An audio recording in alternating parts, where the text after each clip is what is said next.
A finals de juny de l'any passat, veïns i comerciants del carrer Migdia de Girona i de la zona del Mercat del Lleó veien com se'ls aixecava el carrer i les màquines s'instal·laven per iniciar unes obres de reurbanització que haurien de finalitzar aquesta tarda en els trams compresos entre la plaça Calvet i Rubalcaba, on hi ha el Mercat del Lleó, i el carrer Sant Antoni Maria Claret, que recuperarà la circulació a partir de demà.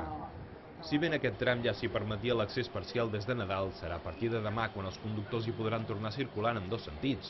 Entre els veïns i comerciants de la zona, que han vist trasbalsat el seu dia a dia durant tot aquest temps, l'ambient no es pot dir que sigui molt satisfactori.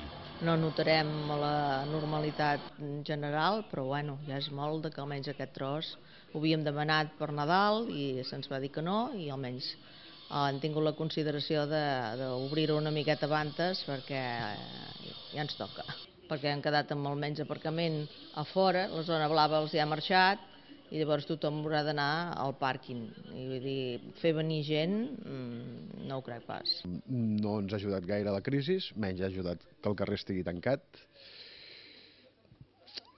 És complicat, és un moment complicat i no sé, no acabem d'entendre per què fa 8 mesos mínim que això està tancat i que no sé.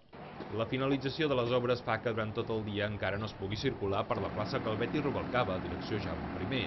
D'aquesta manera, doncs, a partir d'aquesta tarda s'obre el trànsit al tram comprès entre aquest punt i el carrer La Salle i que permetrà obrir també els carrers Lorenzana i Joan Maragall, mentre que demà al migdia es recuperarà la circulació al carrer Sant Antoni Maria Claret, en aquest cas des de Joan Maragall.